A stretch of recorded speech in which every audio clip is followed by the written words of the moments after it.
A verse-by-verse study in the Book of Judges, ESV, with Irv Risch, Chapter 4. What does Judges Chapter 4 mean? The pattern of Judges repeats, and a new story begins. After the previous judge-deliverer dies, Israel returns to doing evil, including the worship of the gods of Canaan, Judges 2 verses 16 to 19. The Lord responds by submitting Israel to Jabin, who rules over Canaan. This is a distinct nation-state among the Canaanites of the Promised Land in general. Jabin rules from Hazor in the northern part of Israel's prophesied territory. The Canaanite general is Sisera, whose headquarters are to the west in the town Harosheth Hagoyim. Sisera has command over 900 iron chariots, a great technological advantage in that era. This gives him all the power he needs to cruelly oppress the people of Israel, Judges 4 verses 1 to 3. Finally, after 20 years, the Israelites cry out to the Lord for help. The Lord responds by speaking through Deborah, a well-known and well-respected prophetess and judge who lives in the hill country of Ephraim. Deborah seems to act very much in accordance with the English term judge, settling disputes and deciding matters for Israel. She is associated with a Hebrew term meaning torch, which either refers to the name of her husband or her fiery disposition, Judges 4 verses 4 to 5. Directed by the Lord, Deborah summons a man named Barak. Barak lives in Kadesh in the territory of the tribe Naphtali. Deborah's command from God is to recruit 10,000 troops from Naphtali and Zebulun and gather them at Mount Tabor. Ancient literature used the term 10,000 much in the same way modern English uses the term a million, as a poetic way of indicating a vast number. Whether the figure is literal or not, the message is clear: God expects Barak to raise a massive number of soldiers. The Lord will then lure Sisera, with his iron chariots and his army, to meet Barak and his forces by the river Kishon. There the Lord will give Barak and Israel victory over Sisera and Canaan, Judges 4 verses 6 to 7. Barak's response is unfortunately timid. He agrees to go only if Deborah will go with him. He might have worried that recruiting troops would be difficult without her. He may also have thought that victory in battle would be more likely if a prophetess was there, despite Deborah already telling him God had promised Israel victory. She agrees to go, but prophesies that Barak will lose the glory of capturing Sisera. Instead, credit for defeating the Canaanite general will go to a woman. Barak and Deborah return to Kadesh and quickly recruit their forces who are prepared to fight the Canaanites. They arrange their army on Mount Tabor, as God has told Barak to do, Judges 4 verses 8 to 10. The story pauses, then, to make what at first seems like a random statement. Heber is a Kenite, from the same people group as Moses' father-in-law Jethro, Judges 1 verse 16. Most of these are friendly to Israel, but Heber will later be identified as an ally of Jabin. This information will become important later in the passage, Judges 4 verse 11. When Sisera learns that Israel has amassed an army, he orders his 900 iron chariots and his soldiers to head into battle at Mount Tabor, approaching from the west. This is an arrogant move. Their position on Tabor gives Israel a tactical advantage, so Sisera must be greatly confident that he can easily win. What happens next is easier to understand with details given in the next chapter, Judges 5 verse 21. Rather than stay on the mountain, the army launches forward at a sudden order from Deborah, who speaks for the Lord. It's possible God sent an unexpected flood of the river at that exact moment, swamping the Canaanite chariots, and turning their advantage into a crippling weakness, Judges 4 verses 12 to 14. The result is dramatic. As noted with Ehud's victory over the Moabites, Judges 3 verse 29, it is extremely unusual for every single enemy soldier to die in a battle. Yet Israel obliterates the entire Canaanite army, erasing Jabin's military power in a single stroke. Sisera apparently sees the defeat coming, so he runs in the opposite direction as his forces are routed and destroyed, Judges 4 verses 15 to 16. Sisera's escape takes him northeast. He eventually comes to the tents of Heber, the man mentioned earlier in the passage. Heber has some unspecified peace agreement with Jabin. Sisera likely expects aid, or at least a place to hide from the Israelites chasing him. Heber's wife, Jael, goes out to meet Sisera and urges him to take refuge in a tent. She covers him with a rug and gives him milk to drink, agreeing to turn away anyone who comes looking for him. This would have been in keeping with ancient Middle Eastern hospitality, which obligated the host to protect the guest, Judges 4 verses 17 to 20.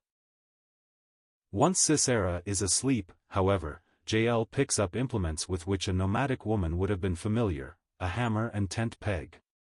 The peg, in this case, would have been a sharp wooden spike about 1 inch, or 25 millimeters, thick. Jael strikes the spike through the soft spot on the side of Sisera's head, driving it through his skull and into the ground. The slaughter is summarized with an almost comical understatement, "So he died," Judges 4 verse 21. Jael's motives are not stated. She might have been more loyal to her ancestral allies, Israel, than her husband was. She may have feared Israel's wrath if they caught Sisera hiding in her home. She might also have resented Sisera's oppressive and brutal career, Judges 5 verse 30. For whatever reason, the deed is done.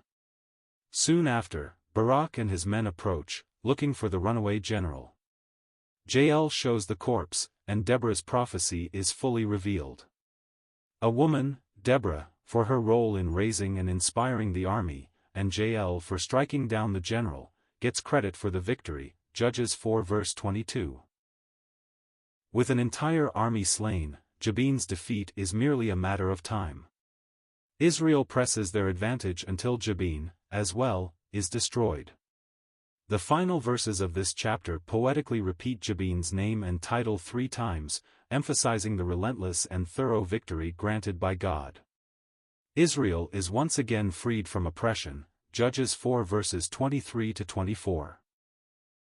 The following chapter is in the form of a song, a celebration by Barak and Deborah, which retells the defeat of Sisera and Jabin, including details that help make more sense of their impressive victory, Judges 5.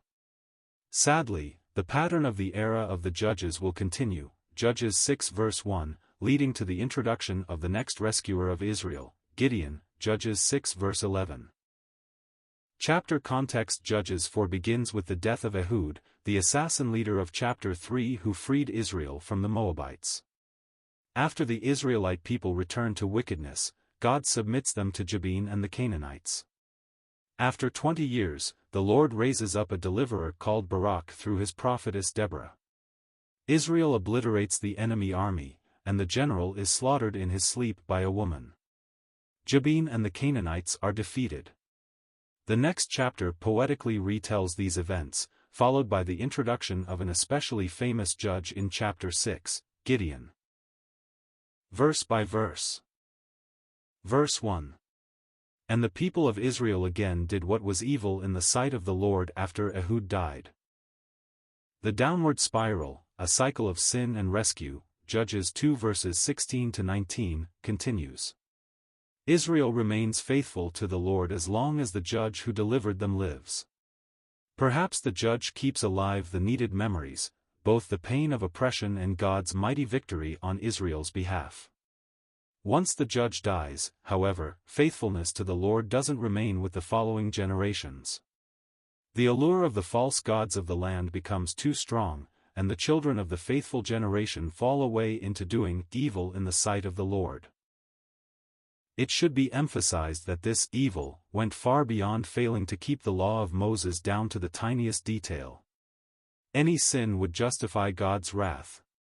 In this case, serving Canaanite gods involved everything from participation in gross sexual immorality to the killing of children on fiery altars. The Lord's anger against his people came in response to truly evil practices. Context summary: Judges 4 verses 1 to 10 introduces the pair of godly leaders featured in this cycle of Israel's redemption, Barak and Deborah. Israel is oppressed by the Canaanite king, Jabin, and his military commander, Sisera. The prophetess Deborah is said to be leading Israel as a judge, and she summons Barak to tell him about God's plan. Barak agrees to serve only if Deborah goes with him. She agrees, noting that credit for defeating Sisera will go to a woman. They raise an army and prepare for battle. Verse 2. And the Lord sold them into the hand of Jabin king of Canaan, who reigned in Hazor. The commander of his army was Sisera, who lived in Harosheth Hagoyim. Judges makes it clear, repeatedly, that the Lord is the one responsible for Israel's defeat by one nation after another. This time, the Lord responds to Israel's rebellion and wickedness by selling his people into slavery under Jabin, king of Canaan. While the general region of the Promised Land is often referred to as Canaan, and the people as Canaanites, there is also a distinct people group and culture tied to that name. Jabin rules this society from a city called Hazor. Hazor was located 10 miles north of the Sea of Galilee. It was on the road between Damascus and Megiddo. Earlier in Israel's history, Joshua had killed another king called Jabin. This Jabin is likely his descendant, carrying an inherited title. He has rebuilt the city Joshua burned during his campaign against the nations in the land, Joshua 11 verses 1 to 15. The commander of King Jabin's Canaanite army is a man named Sisera. He is said to have lived in Harosheth Hagoyim, which may have meant forests of the nations. It was likely located somewhere in Galilee. Sisera is not a Canaanite name. Scholars speculate that he may have come from the Philistines. Verse 3. Then the people of Israel cried out to the Lord for help, for he had 900 chariots of iron and he oppressed the people of Israel cruelly for 20 years. God subjected his people into slavery under the Canaanites, ruled by King Jabin, Judges 4 verses 1 to 2. A man named Sisera was the greatly feared commander of Canaan's army. He had 900 iron chariots under his command. Iron chariots were advanced warfare technology during this time and had proved especially difficult to overcome. 900 chariots would have created a staggering advantage for Sisera. Later descriptions imply that these chariots terrorized local roads, Judges 5 verse 6. Sisera had oppressed the Israelites with great cruelty for 20 years. Those conquered in war during this time were often treated badly. The addition of the word cruelly in this verse suggests that the treatment was worse even than normal. The people of Israel finally cried out to Yahweh for help after 2 decades of oppression. Verse 4. Now Deborah, a prophetess, the wife of Lapidoth, was judging Israel at that time. Israel has cried out to the Lord for help after 20 years of cruel oppression, Judges 4 verses 1 to 3. They have been subject to the king of Canaan and the commander of Canaan's army. Immediately, the writer of Judges introduces us to someone functioning as a judge in Israel. The Hebrew term translated judge in this book means much more than a legal expert who renders decisions. In Deborah's case, however, that seems to be exactly what she was doing. Her role appears to have been that of an arbiter, a legal referee between parties. She leads the people, primarily, by her wisdom. Deborah is described as a prophetess, along with 4 other women in the Old Testament, Exodus 15 verse 20, 2 Kings 22 verse 14, Nehemiah 6 verse 14, Isaiah 8 verse 3. A prophet was someone used by God to deliver his messages to the people. This prophetess was also leading in Israel by resolving disputes between the people not addressed by their Canaanite conquerors. The prophetess is also associated with a Hebrew word referring to a torch, usually translated as the name Lapidoth. If this is Deborah's husband, he is curiously not mentioned again, nor is his tribe recorded. For these reasons, some scholars believe the Hebrew phrase Eset Lapidot, typically translated as wife of Lapidoth, might mean woman like a torch or woman of fire. The same structure is used elsewhere in the Old Testament to assign traits to particular women, Proverbs 21 verse 19, 31:10. Deborah's personality certainly seems fiery, as shown in these 2 chapters of Judges. Verse 5. She used to sit under the palm of Deborah between Ramah and Bethel in the hill country of Ephraim, and the people of Israel came up to her for judgment. In the book of Judges, the title, Judge, comes from a Hebrew word which can include many other ideas. God-empowered judges were civil and military leaders who rescued Israel from oppressors, Judges 2 verse 16. In the case of Deborah, her initial role was much more like the literal meaning of the English term, judge.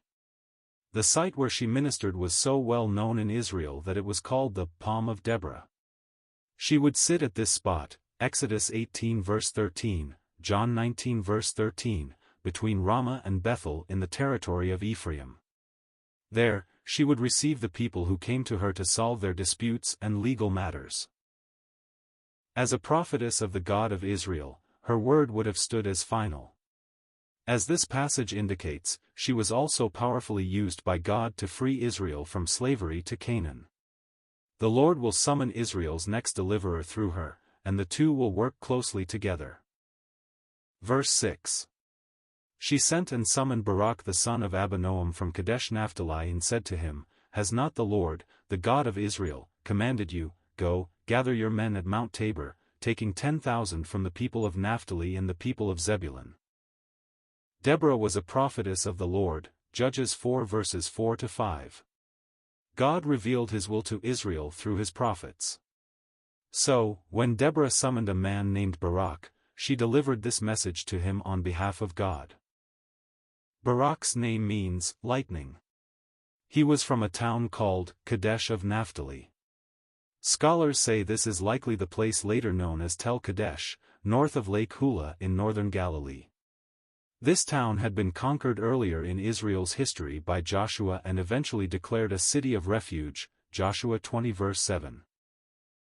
Deborah's message to Barak is simple: the God of Israel commands you to recruit 10,000 men from the tribes Naphtali and Zebulun.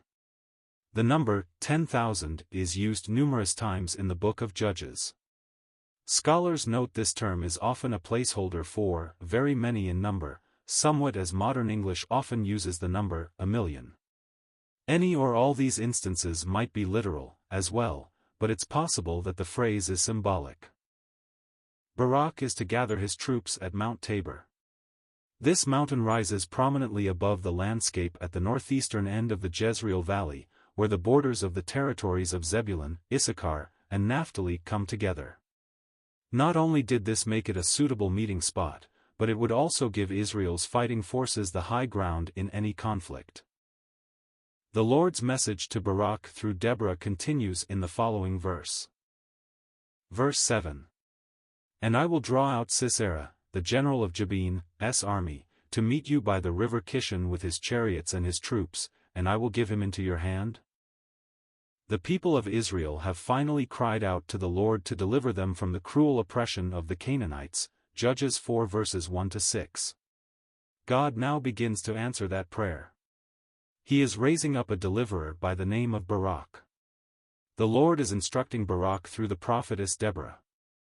God commanded Barak to gather a massive number of men from his own tribe of Naphtali, as well as that of Zebulun. That army is to meet at Mount Tabor, west of the southern end of the Sea of Galilee. Now the Lord tells Barak, still through Deborah, that he will draw out the fearsome general of the Canaanite army to face Barak's army in battle.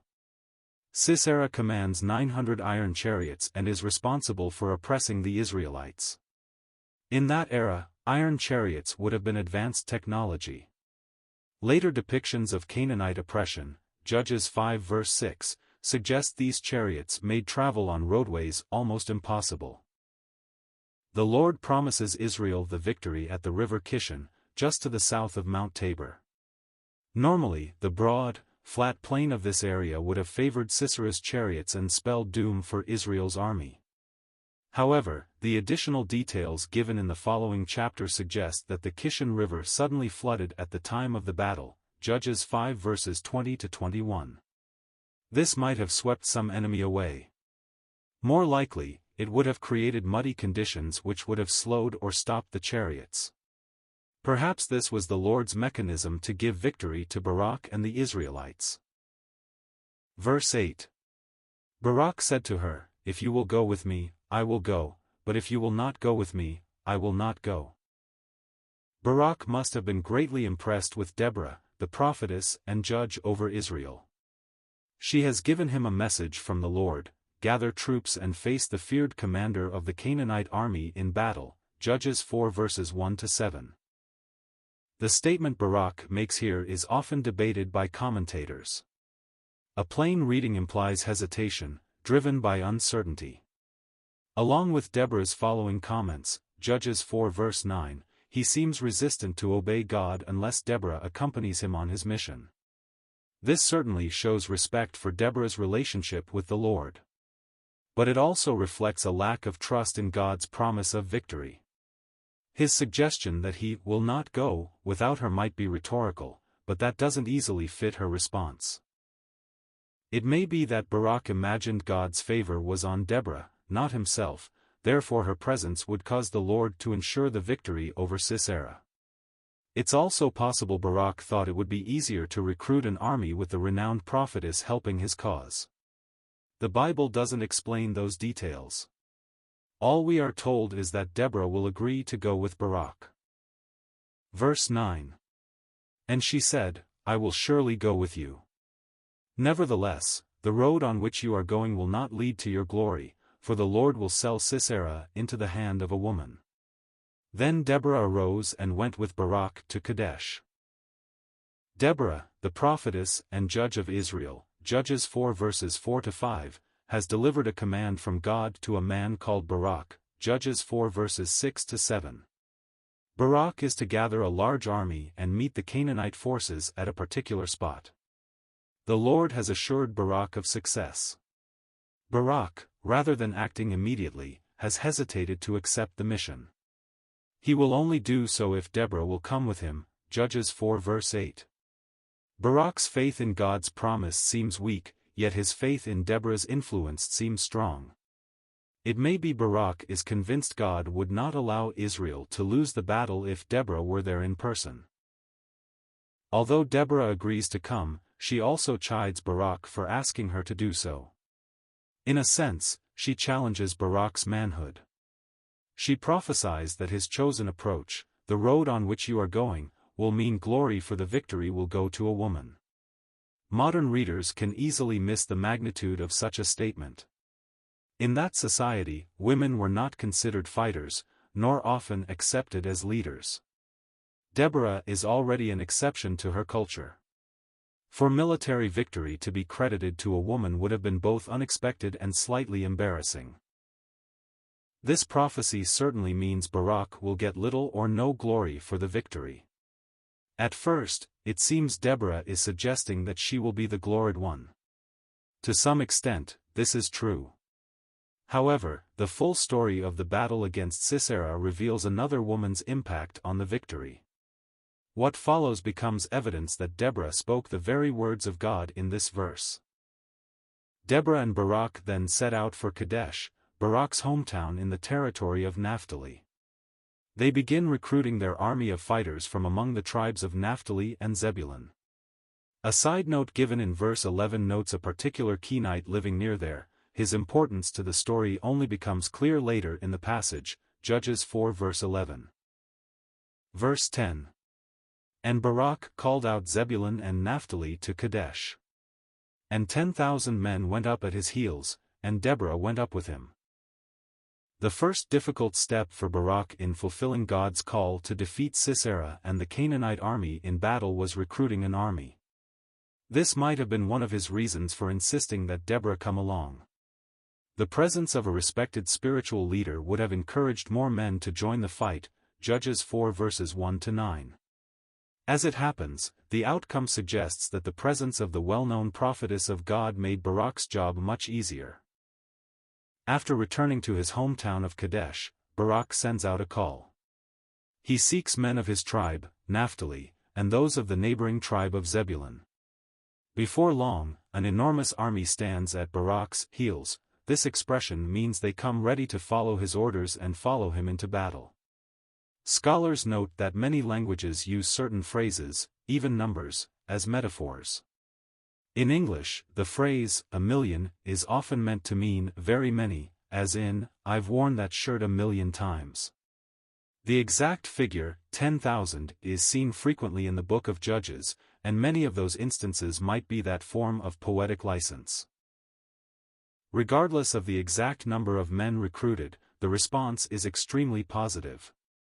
An enormous number was sought, and an enormous number was attained. This was great confirmation for Barak that God was engineering this effort. Verse 11. Now Heber the Kenite had separated from the Kenite, the descendants of Hobab the father-in-law of Moses, and had pitched his tent as far away as the oak in Zananim, which is near Kadesh. The introduction of a man named Heber at this point in the passage seems random. However, it sets up the conclusion to Israel's great victory over the army of Canaan, Judges 4 verses 1-3.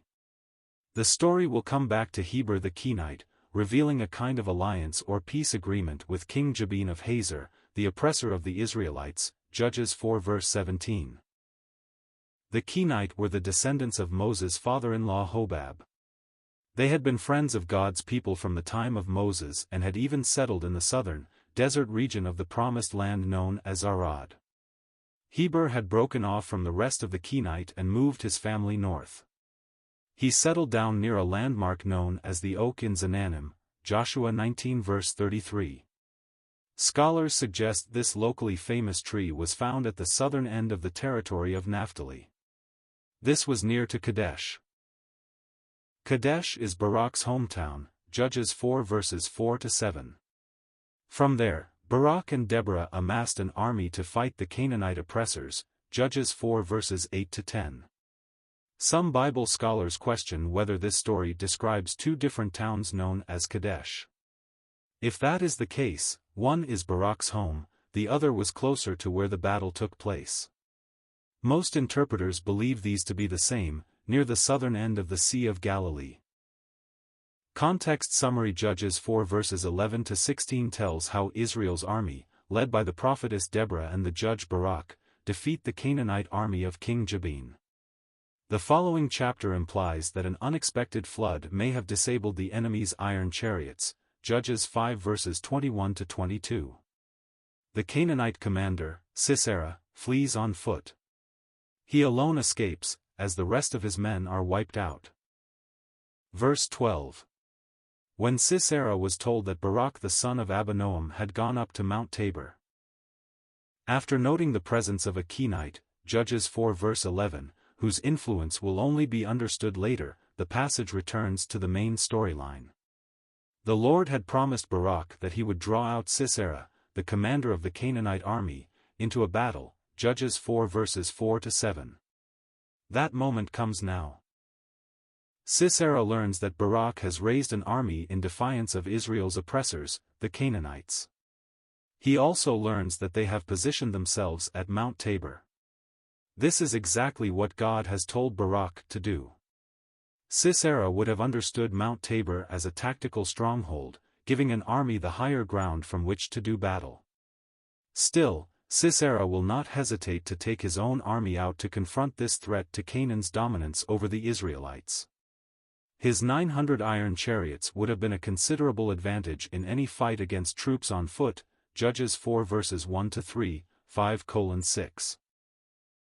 Later explanations show that God has a plan to undo this technological advantage, Judges 5 verse 21.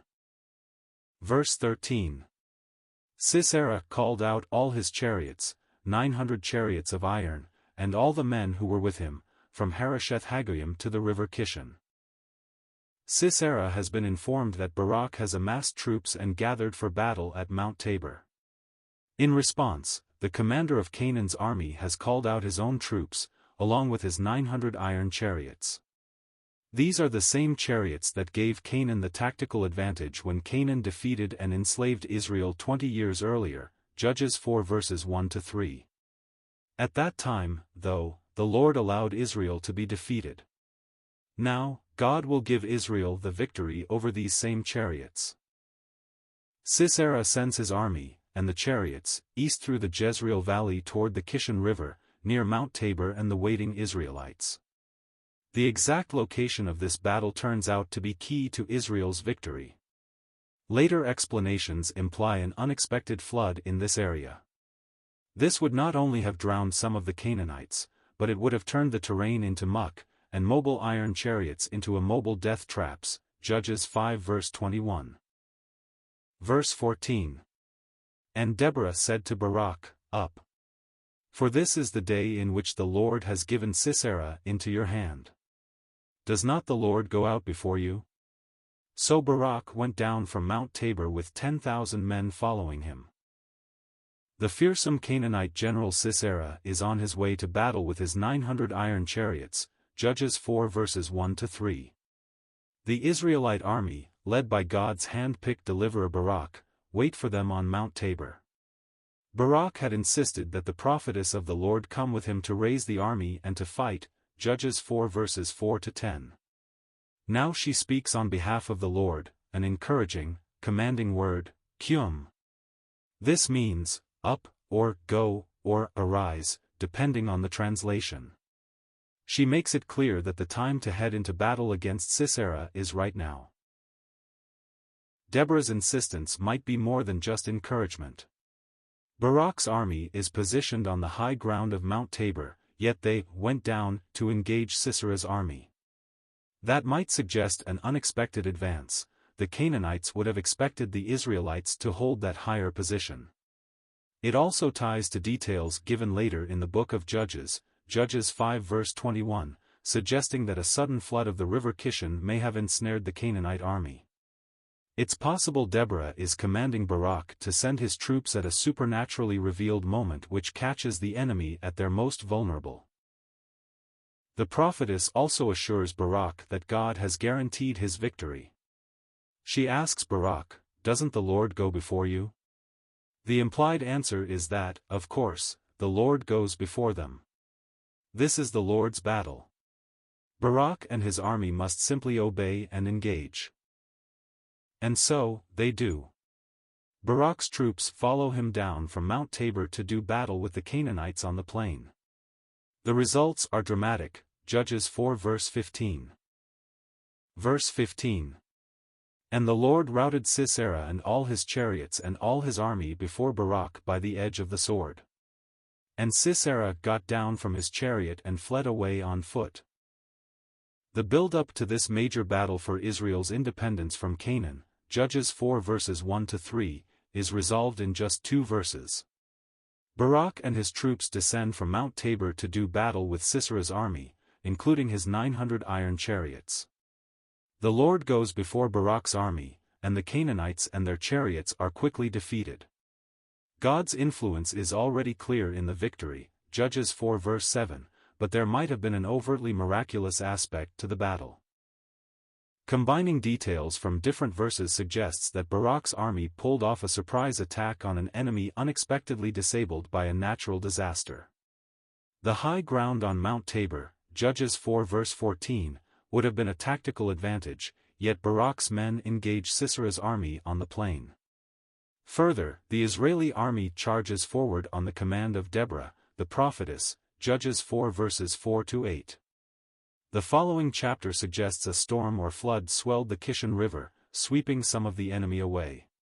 That may also have soaked the field into a muddy mess, Judges 5 verses 19-21.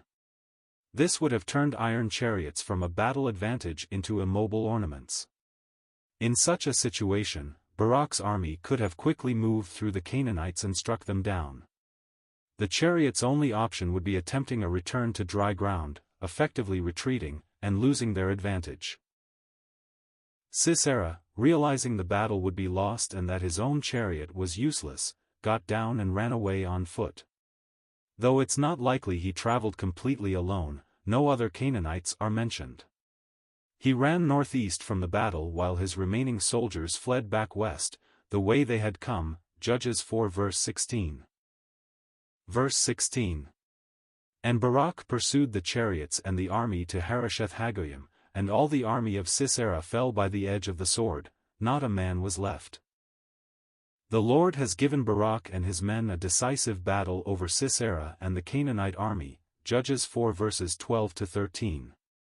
Apparently, sudden flooding of the Kishon River, Judges 5 verse 21, and Deborah's well-timed command to attack, Judges 4 verse 14, made Sisera's chariots ineffective and turned the battle dramatically in Israel's favor. Sisera, seeing he would lose this battle, escaped to the northeast on foot, Judges 4 verse 17. Whether this was cowardly or sensible, is subject to different views. Most readers assume Sisera went entirely alone, but this seems unlikely. If he did go with any other soldiers, they are not mentioned. At the very least, Sisera is alone when he meets his fate, as decided in the following verses. Any of Sisera's men not yet struck down by Barak's army attempted to flee back the way they had come, toward Harosheth-Hagoyim to the west. Barak and his men chased down every one of them and killed them. Most battles, in most eras of history, rarely ended with more than a small percentage of the enemy dead.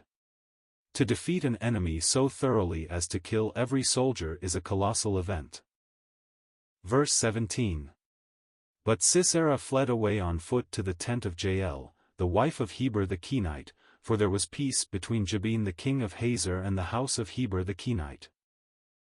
The feared general of Canaan's army has run away from his battle with Barak and the Israelites.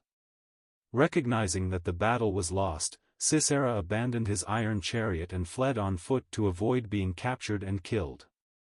Given that he flees in one direction, while his army is pursued and defeated in another, suggests he left as soon as the Israelites attacked, Judges 4 verses 12 to 16. Sisera now arrives at the tent of a woman called Jael. She is the wife of Heber the Kenite, the man introduced in a side note earlier in this passage, Judges 4 verse 11. The Kenite people, who had been allies of the Israelites, had settled in southern Israel. Heber, though, had broken away from his people and settled in the north. His location was not far from Kadesh and Mount Tabor. Heber had struck some peace agreement with King Jabin of Hazor, the Canaanite king oppressing Israel, Judges 4 verses 1 to 3.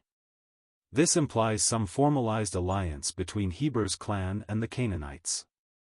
This means Heber was technically allied against Israel. This may be why Sisera, desperate to find a place to hide from Barak and his soldiers, comes to Heber's tents looking for refuge. Context summary: Judges 4 verses 17 to 24 reveals the fulfillment of Deborah's prophecy.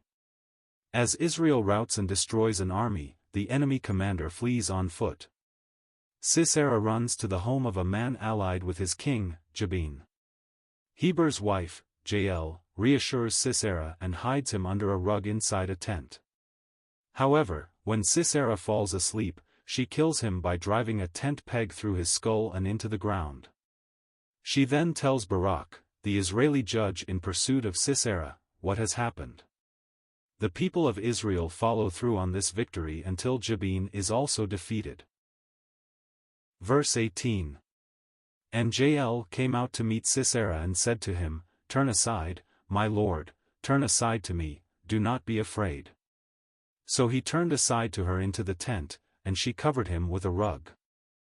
Sisera, the once feared commander of the army of Canaan, is on the run.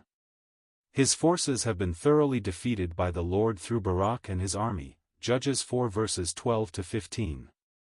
Sisera likely does not know that every single one of his soldiers has been killed and all their vaunted iron chariots have been defeated, Judges 4 verse 16.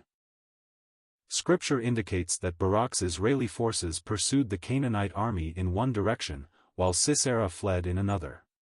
He likely recognized the impending defeat as soon as the battle started and ran for his life on foot. He bolted toward the dwelling place of a man called Heber, Judges 4 verse 11, who had some formal alliance with the Canaanite king, Jabin. As Sisera approaches, Heber's wife Jael sees the general and comes out to meet him. She urges him to turn aside into her tent and not to be afraid. She wants him to trust her to hide him from the Israelites. Barak's forces may have been close behind. Once Sisera enters Jael's tent, she immediately covers him with a rug to hide him from anyone else who might approach. As far as Sisera knows, he's found a safe place to stay until the Israeli army has passed by. Instead, he's about to be tricked and brutally killed by this otherwise hospitable woman. Verse 19. And he said to her, "Please give me a little water to drink, for I am thirsty." So she opened a skin of milk and gave him a drink and covered him. The commander of the defeated Canaanite army, Sisera, is running for his life, Judges 4 verses 15 to 16. He comes to the tents of a supposed ally in the region, Heber the Kenite, Judges 4 verse 11. Heber has a peace agreement with Sisera's Canaanite king, Jabin of Hazor. Perhaps that's why Sisera so readily agrees to hide in the tent of Heber's wife when she urges him to do so. She has told him not to be afraid and has covered him with a rug to conceal his presence, Judges 4 verses 17 to 18. Here, Sisera makes a polite request for water to drink. He is likely exhausted. He has come a long way from the battle. It's not surprising he would be thirsty. At the same time, Sisera's request is a clever means of demanding protection. Ancient Middle Eastern hospitality included protection for guests, which was implied when the host shared food or drink. According to social customs, offering a guest food was a solemn vow not to harm them. This makes Jael's response, and what happens shortly after, more surprising. She offers milk, which is heartier than water, and hides Sisera from prying eyes. From the standpoint of that culture, this was practically a sworn oath that she would seek Sisera's good. As it happens, Jael's motives are not helpful. She is certainly offering hospitality in an attempt to deceive, and possibly milk to make Sisera sleepier. By the time her true motives are revealed, it will be too late for the Canaanite general, Judges 4 verses 20 to 21. Verse 20. And he said to her, "Stand at the opening of the tent, and if any man comes and asks you, 'Is anyone here?' say, 'No.'" Sisera has run, on foot, quite some distance to arrive at the encampment of a man named Heber, Judges 4:11, 15 to 17. Sisera expected to find shelter, since Heber shared a peace treaty with Jabin, king of Hazor and leader of the Canaanites who were oppressing Israel, Judges 4 verses 1 to 3. Heber does not appear in the story, however. Instead, Heber's wife Jael sees the feared commander of the Canaanite army approaching. She goes out to meet him. She convinces him to hide in a tent, anticipating the inevitable soldiers who will come from Israel's army. She covers him with a rug, likely a thick sheepskin or goatskin, and obliges his request for a drink by giving him milk, Judges 4 verses 18 to 19. This act implies that she intends to extend full Middle Eastern hospitality, protecting a guest, affirmed as such when they are given food. Perhaps Sisera recognizes that fatigue from his escape is catching up with him. He knows he will sleep soon. Before he does, he gives specific instructions to Jael. He tells her to stand guard and lie if anyone asks if someone is inside. Satisfied that he is somewhat safe with Jael's protection, Sisera soon falls asleep inside the tent. As the next verse shows, he won't stand up again, Judges 4 verse 21. Verse 21. But Jael the wife of Heber took a tent peg, and took a hammer in her hand. Then she went softly to him and drove the peg into his temple until it went down into the ground while he was lying fast asleep from weariness. So he died. Within the flow of this story, this verse is sudden and shocking. We simply do not see it coming. Ehud's assassination of Eglon, Judges 3 verses 21 to 22, was gory and brutal, but clearly foreshadowed by mentions of Ehud's hidden weapon, Judges 3 verse 16. This violence comes out of nowhere. Jael instantly pivots from gracious hostess to brutal killer. The unexpected executioner asked Sisera, the fleeing commander of Jabin's Canaanite army, Judges 4 verses 15 to 17, to come into a tent to hide from the pursuing Israelites. Her husband Heber, Judges 4 verse 11, had a peace agreement with Jabin, Judges 4 verses 18 to 19. Sisera had multiple reasons to assume he would be safe from harm with Jael standing guard. Jael's family group is nomadic, and women were responsible for setting up and taking down tents. She would have been very comfortable with handling a hammer and spikes. Tents were a combination of coverings and posts, anchored to the ground using pegs. In this context, a tent peg was a sharp wooden spike about 12 inches, or 30 centimeters, in length and about 1 inch, or 25 millimeters, in diameter. As soon as the general has fallen asleep, Jael sneaks up to him with a tent peg and a mallet, probably a wooden hammer. She selects the soft spot on the side of the skull, in the area between the eye, ear, and forehead. She then hammers the spike through the general's skull and into the ground below. It's not likely she delivered a single impact. The spike is driven entirely through Sisera's head and into the dirt. Brutal as it sounds, Sisera's death was probably quick. It's possible he never knew what happened. The verse ends with a phrase so obvious that it's likely included only for the sake of poetry and irony, so he died. Verse 22. And behold, as Barak was pursuing Sisera, Jael went out to meet him and said to him, Come, and I will show you the man whom you are seeking. So he went into her tent, and there lay Sisera dead, with the tent peg in his temple. Sisera, the commander of King Jabin's army, was the only remaining Canaanite survivor from a battle with the Israelites, Judges 4 verses 15 to 16. The Lord selected a man named Barak to deliver Israel from her oppressors, leading fighting men to victory over Sisera and his forces, Judges 4 verses 4 to 7. When the battle turned against him, Sisera ran away from his army to the tents of a supposed ally, Heber the Kenite, Judges 4 verses 11 and 17. There, Heber's wife, Jael, fed him and covered him to hide from the Israeli troops. Then, in an unexpected moment, she snuck up on Sisera while he slept and hammered a wooden stake through his skull, killing him, Judges 4 verse 21. Her exact motives are unknown. Her ancestors were friendly to Israel, Judges 1 verse 16. Sisera had a poor reputation for his treatment of women, Judges 5 verse 30. She might have suddenly feared what would happen to her family if Sisera was discovered. For one or all those reasons, she brutally and efficiently slays the Canaanite general. Now the Israelites arrive, looking for Sisera. They are led by Barak, who likely hopes to capture or kill the enemy commander to seal a glorious victory. Instead of hiding her action, Jael goes out to meet Barak and invites him to see the man he is looking for. Barak enters her tent to find Sisera dead, with his head nailed to the ground. This exactly fulfills the words of Deborah the prophetess from earlier in the chapter, Judges 4 verses 8 to 9. Barak would not obey the Lord's command to recruit and lead fighting men against Sisera unless Deborah came along. She agreed but told Barak he would not get the glory for defeating Sisera. Instead, the Lord would make Sisera fall at the hands of a woman. When the prediction was first given, most readers would assume it meant Deborah, not Barak, would get the glory for defeating Sisera. That is still true, at least in part. Barak wouldn't go without her, Judges 4 verse 8, and she gave the crucial attack order, Judges 4 verse 14. But glory for killing the Canaanite general isn't Deborah's, nor Barak's.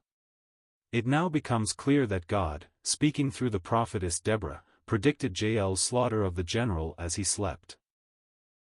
Verse 23. So on that day God subdued Jabin the king of Canaan before the people of Israel. Jabin was the king of Canaan, a distinct kingdom among a broader group with the same name. He had oppressed the Israelites for 20 years, Judges 4 verses 1 to 3. He was able to do so because of his powerful army, led by the much-feared general Sisera and the 900 iron chariots at his disposal, Judges 5 verse 6. In response to cries for help from his people, the Lord subdued Jabin. He has spoken through his prophetess Deborah and has raised up a deliverer named Barak. Barak has followed the Lord by recruiting and leading an army against Sisera. That resulted in an overwhelming victory in which every Canaanite soldier was killed, Judges 4 verses 15 to 16. In addition, the Lord used an otherwise unknown woman to kill Sisera, who ran from the battle and was executed in his sleep, Judges 4 verses 21 to 22. The battle against the Canaanites and Sisera's death have taken place, most likely, in a single day.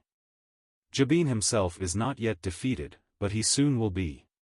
For most of human history, it has been rare for many, let alone most, soldiers to die in a battle. For Canaan to lose the entire army is devastating, and the defeat of the kingdom is not far behind. These two verses repeat Jabin's name and title 3 times, Judges 4 verse 24, emphasizing the relentless, thorough defeat of Israel's enemy. Verse 24. And the hand of the people of Israel pressed harder and harder against Jabin the king of Canaan, until they destroyed Jabin king of Canaan. Jabin, king of Canaan, had cruelly oppressed Israel for 20 years through the overwhelming force of his army and their 900 iron chariots. Now, though, the Lord has given victory to Israel over that army and that army's feared general Sisera. This has all happened in just one day, Judges 4 verses 1-3, 15-16, 23. The chapter ends noting that the Israelites pushed back against Jabin's Canaanite forces until they destroyed him. With his major army and Sisera entirely wiped out, Jabin would have had little hope of resisting the Israelites. Defeat would have only been a matter of time. Still, the text has been clear that Jabin's defeat came at the hand of God, first and foremost.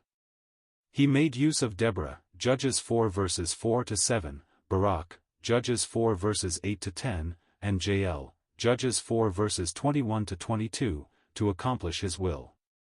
Judges reveals over and again that God is ultimately responsible for Israel's repeated punishment for their wickedness, and their repeated rescue from oppression when they cry to him for help, Judges 2 verses 14-18. That pattern will repeat several more times. Before the next cycle begins, through the story of Gideon, Judges 6 verse 11, Scripture will make use of poetry to tell the story of Deborah and Barak from a different perspective. End of Judges 4. Please note: the material used in this video is from BibleRef.com, which is from Got Questions Ministries and is posted here to be read by immersive reader in the Edge browser. If you copy this material, please follow these rules. Content from BibleRef.com may not be used for any commercial purposes, or as part of any commercial work, without explicit prior written consent from Got Questions Ministries. Any use of our material should be properly credited. Please make it clear the content is from BibleRef.com. BibleRef.com content may not be altered, modified, or otherwise changed unless such changes are specifically noted.